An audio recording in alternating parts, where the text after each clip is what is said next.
Este podcast é orgulhosamente patrocinado pela Minimal Club. Dá uma sacada aqui, ó. Ela tá aqui, ó, e tá aqui também. Eu sempre faço podcasts com a blusa. E se você quiser saber mais, aqui na descrição tem um link para você comprar com 15% de desconto. Também tá aparecendo o QR Code na tela. Então não dá tempo mole não, já entra no site, reserva a sua, fica de minimal, igual a gente. Jogando a bola pro Vustro, faz muito sentido se você entende que existe esse delta, ou esse range onde você consegue trabalhar, e é óbvio, né? Vão sempre procurar pontos fora da curva para justificar suas teses malucas, né? Não, mas a empresa X, ela conseguiu tal coisa. Não, mas veja muito bem, por que os empreendedores procuram essas justificativas? Aonde está essa falha estrutural? Por que ele quer acreditar no que é difícil? Por que vencer tem que ser sofrer para ele? Essa é difícil. Eu acho que tem vários fatores que influenciam nisso daí, né? Eu acho que uma questão psicológica, e talvez se a gente trouxer aqui um psicólogo, ele vai conseguir explicar melhor, né? Por que a gente tem tanto desejo de sofrer e ir para um mundo megalomaníaco, às vezes, e jogar contra a estatística. Sim. Né? Mas eu acho que tem grande parte disso é o que a gente vê do mercado em si, seja do mercado de venture capital e somando com o que a mídia expõe, né? Então, a gente tem um mercado de venture capital que foi copiado do Vale do Silício, no qual a gente mira as mesmas coisas e tem as mesmas ambições de um mercado que é completamente diferente do nosso, né? Eu brinco que a gente tem uma bênção e uma maldição aqui no Brasil de ter um país grande o suficiente para construir um negócio lucrativo, um negócio considerável, mas ele não nasce no dia zero sendo global, como a gente nasceria nos Estados Unidos. Né? E aí todo mundo pensa que o que foi feito lá dá para ser feito aqui, copiado, e vai fazer todo mundo IPO e ter uma Nasdaq lá com centenas de empresas. Né? Dá para contar nos dedos quantas empresas a gente fez IPO aqui, quantas empresas que se tornaram negócios de bilhão, ou quantas que se tornaram até negócio de bilhão só no papel. Né? Eu fiz um valuation, fiz uma captação. Ainda tem isso, né? Fiz uma captação de centenas, e aí vem um pouco da parte da mídia, né? De dar muito mais destaque para esse tipo de história, que realmente é a história que chama mais atenção, é a história que brilha os olhos, né? Você vender uma empresa por 10 milhões e você vender uma empresa por 10 bi é completamente diferente, né? A jornada, os desafios, tudo. Mas por vezes alguém que vendeu uma empresa por 1 bi versus alguém que vendeu por 50 milhões, ele colocou o mesmo dinheiro no bolso. Né? Só que com muito menos sofrimento. Né? E aqui a gente é pragmático de falar, poxa, por que a gente não joga com a estatística? Se a gente está falando, o Rafa comentou, de 20 a 200 milhões, é onde a mágica acontece? Por que a gente não consegue fazer negócios que mirem ali? Perfeito. Porque a gente vai ter mais saída, mais liquidez, mais probabilidade de dar certo. Né? E às vezes a gente brinca, né, que dependendo da captação, ao invés de a gente dar parabéns, a gente acende uma vela. Né? Porque a gente olha os números e fala, poxa, o cara captou dezenas, centenas de milhões para montar um negócio que no nosso mercado não tem saída. Não faz sentido. Perfeito. A gente olha o histórico recente dos IPOs de empresas de tecnologia e tem empresa que está valendo, derreteu 97%, 98% do preço do IPO. Né? Poxa. E aí é engraçado que tem uma história de frustração aí dos empreendedores, né? Dos empreendedores que por vezes entraram numa rota aí de fazer grandes movimentos, fazer IPO, ser unicórnio e assim por diante, e que depois se frustra porque acabou perdendo valor, acabou frustrando as pessoas, ou acabou sendo um fracasso, né, nos olhos da mídia. E tendo que contar às vezes uma história que talvez não seja dele. Exatamente. E aí eu quero levar para o seguinte caminho. Eu fiz o plano, eu ouvi o podcast. Se no Brasil 98% dos deals acontecem entre 20 e 200 milhões, então eu não sou doido de querer ser 2%. Eu vou fazer um negócio para vender por 170, 150, beleza. E aí eu vou fazer esse plano de trás para frente, porque vamos lá. 150 é um excelente número. É um excelente número para você, empreendedor que está ouvindo a gente, etc. Mas se esse cara tem outras pessoas na jornada dele, investidores, etc., será que esse número é bom o suficiente para ele? E aí a gente começa a pensar o seguinte, que se ele começa a olhar o ponto final, a linha de chegada, ele tem que ir construindo essa história de trás para frente do jeito certo.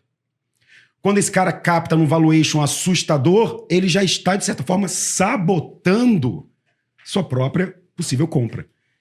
As empresas... E aí, para a gente entender isso de trás para frente, como é a liquidez das startups? As pessoas acham que vai vir uma rodada Series F e aí vai botar dinheiro no bolso de todo mundo. Elas acham que o cara vai fazer o IPO e a gente sabe que está tendo uma janela muito pequena de IPO. Então, na prática, a liquidez para uma startup, o retorno do investidor ou aquele empreendedor ficando milionário é através da venda dessa empresa para um estratégico, uma empresa grande. Primeira pergunta, essas empresas são listadas em sua maioria ou não necessariamente? Compradoras? A maior parte. Sabe o que é engraçado, Muri? A gente já teve várias vezes a mesma conversa de um empreendedor, desse empreendedor mais, vamos dizer, animado, né, de dizer o seguinte, eu quero chegar no IPO porque lá eu vou lá eu vou ganhar dinheiro. E a gente fala, olha, deixa eu te contar uma notícia. No IPO, você está fazendo captação, ela é uma primária. Aliás, é ruim no IPO você querer vender seu papel, feio. Que o mercado vai dizer, puxa, se o cara que é o fundador está indo embora, você não vai embora, você não vai vender papel, você pode fazer uma pequena participação, mas basicamente, IPO é mais um evento numa esteira infinita de eventos de captação que vão marcando cada vez mais alto o valuation da sua empresa, né? E que não vai dar ao empreendedor, que é o nosso público aqui, é com quem a gente está preocupado, não vai dar a ele o patrimônio que ele deveria receber, dado a todo o risco que ele tomou. Não é ali que vai acontecer.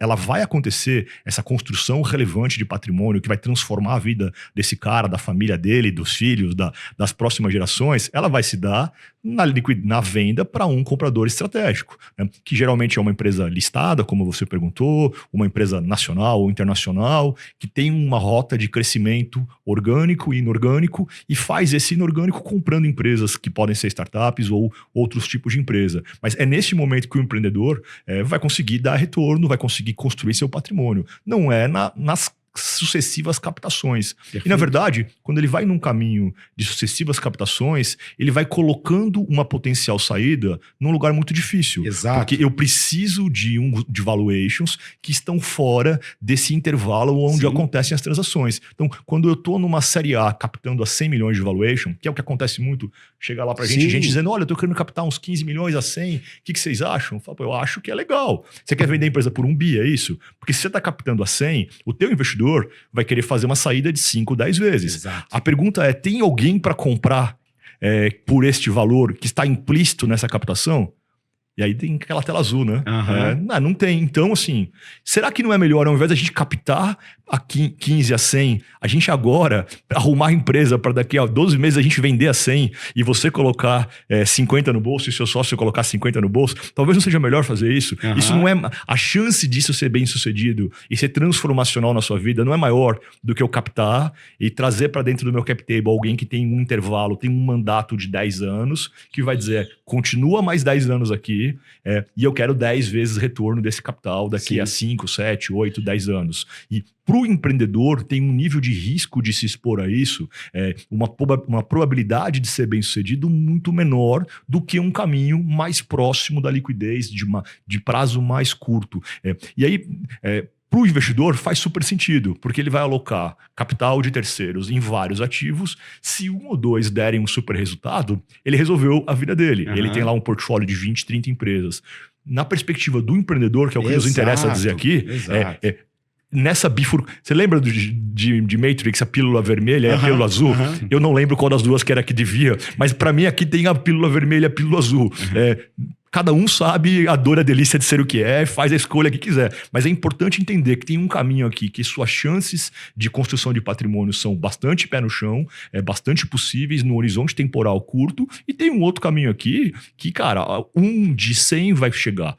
Você quer fazer isso, saiba o que você está fazendo. Sim. Mas tem que ser uma escolha do empreendedor. Ele não deveria ser passageiro de terceiros que tem apetite para esse tipo de risco. O cara aqui que está all-in na vida dele nesse ativo deveria se expor a menos risco e ir para um lugar que a probabilidade de sucesso seja maior do que um outro lugar que a probabilidade é bastante mais remota. Total, porque no final das contas, talvez o maior risco que o empreendedor esteja correndo é o tempo. né? É o risco de ficar tempo demais no negócio que talvez não vire O nada. empreendedor, ele está 100% do patrimônio dele numa ação de uma nano cap não listada sem liquidez. Alguém recomendaria isso com uma alocação de capital? Não. Mas é isso, cara. Sim. A vida desse cara é 100% do patrimônio dele, é uma ação sem liquidez de uma empresa que... Portanto, a exposição ao risco disso é exatamente o oposto de qualquer teoria de portfólio. Então, se ele tem uma chance de transformar isso aqui num patrimônio e aí, então, alocá-lo de forma melhor, ele tem obrigação de fazer isso. Não é, eu acho que não é nenhum... o que você acha mais legal? A responsabilidade como empreendedor também é prover esse tipo de retorno. Claro. Eu tenho uma provocação aqui, então, que, pelo que eu começo a entender... E isso faz muito sentido com a nossa tese, com o que eu acredito, dado a realidade do mercado Brasil, e a gente entendendo que já tem esse range que a gente trabalha dentro das estatísticas, que é uma coisa que, para mim, é fundamental, existe talvez um momento onde essa startup ela pode captar, e se ela passar desse degrau, começa a ficar complicado. Fazendo uma analogia aqui ao que seria esse retorno para esse investidor, se eu, Amuripinho, que faço investimentos early stage em startup e invisto numa startup, por exemplo, um valuation de 15 milhões, 18 milhões, eu tenho por mim como grandes ambições que eu quero fazer um retorno de 10 vezes. Talvez eu ainda tivesse dentro do range de 200 milhões. Se a startup começa a valer 20 milhões e eu estou investindo, eu começo a diminuir talvez o meu gap. Eu posso até aceitar, não, ali são 7x, 6x... Mas à medida que eu vou aceitando esses valuations, eu, investidor, e eu, empreendedor, eu estou ficando cada vez mais fora desse ponto de pouso. O problema não está no early stage, está no late stage. Porque até 30 milhões a gente não está falando de Series A, B, C, etc. Então, existe um gap aqui. Essa startup tem uma avenida de captação inicial para fazer isso, e tudo bem ela captar dinheiro de investidor anjo, seed, etc. E talvez o problema seja ela esticar essa corda pegando dinheiro do VC. Eles perderam um pouco tempo de entender como que a liquidez até deles encaixa no nosso mercado. Você já escalou alta montanha? Uma montanha alta ou um alto da montanha? Uma montanha alta. Talvez, sim. Até que altura? 3 mil metros, 4 mil metros? Sem aparelhos, tipo, talvez 2 horas de trilha máxima. Então, eu acho que, para mim, é um jogo que se assemelha à escalada de alta montanha. Dá para escalar o Everest? Dá. Quantos conseguem? Perfeito. Assim, eu já estive a 5 mil metros. É desesperador. Você não consegue se mover, mesmo aclimatado. Mas 3 mil metros é legal, né? 3 metros é legal. Eu consegui chegar, fui feliz, tomei um vinho e fui embora. Cheguei a 5 mil, quase morri, e dali até os 8 mil do Everest, 5 mil é o campo base do Everest, tá? É para começar o acampamento. Então, eu acho que assim, tem um jogo que quanto mais alto, mais rarefeito vai ficando o oxigênio. E aí, assim, faz parte a gente entender que tem meia dúzia de heróis que vão chegar aos 8 mil metros, alguns até sem oxigênio suplementar. E ok, mas isso não prova que isto é o único caminho para todos. Então, 90 e muitos % do ecossistema pode ser muito bem sucedido, pode ser o herói na casa de cada um, tendo escalado a montanha de 3, 4, 5 mil metros, que é onde possível, é onde a maior parte dos humanos conseguem chegar. Perfeito. Sempre haverá meia dúzia de super-heróis capazes de chegar a 8 mil metros, mas isso não prova que isso é o jeito de fazer. Eu acho que na nossa indústria do Venture Capital, a gente às vezes fica com o mito que sucesso é rodadas sucessivas até chegar num IPO, virar um unicórnio e ter um chifre, né? E isto é para alguns muito poucos, para alguns que estudaram em Stanford, alguns que já empreenderam 1, 2 vezes, alguns que têm background para isso, mas isso não é o único jeito de ter sucesso, né? Isso serve para aquelas pessoas que reúnem as competências, o contexto que permite fazer isso. Ele tem, se fosse um atleta, né, a fisiologia que permite fazer isso, a experiência, a equipe que permite fazer. Todos os nós normais têm um pote de ouro muito razoável e muito possível de chegar a ele. Eu não preciso estabelecer, eu acho que essa nossa obrigação como atores do ecossistema, Sim. é deixar claro isso para o empreendedor que está ouvindo a gente aqui. A gente não tem que estabelecer que o único jeito de ser bem sucedido numa startup é virar um unicórnio. Dá para ser muito bem sucedido construindo um patrimônio relevante que transforma a sua vida dentro de um intervalo onde acontecem a maior parte das transações. Aqui, amor, eu acho que um ponto que a gente gosta muito de utilizar com nossos clientes, com os investimentos em startups que a gente faz, é fazer engenharia reversa, né? É olhar lá na frente e aí trazer a presente, né? Então, beleza, a partir do momento que a empresa se encontra, a partir das características que ela tem, a partir do segmento que ela está, né? Quem são esses potenciais compradores? Que perfis de compradores existem e dentro de cada uma dessas categorias, quem são? E aí a gente vai entender como é que está a dinâmica desse mercado, qual que é o tamanho desses players, quais as transações que eles já fizeram, porque não adianta eu sonhar em vender uma empresa por 500 milhões para uma categoria que no histórico só tem transações de 100.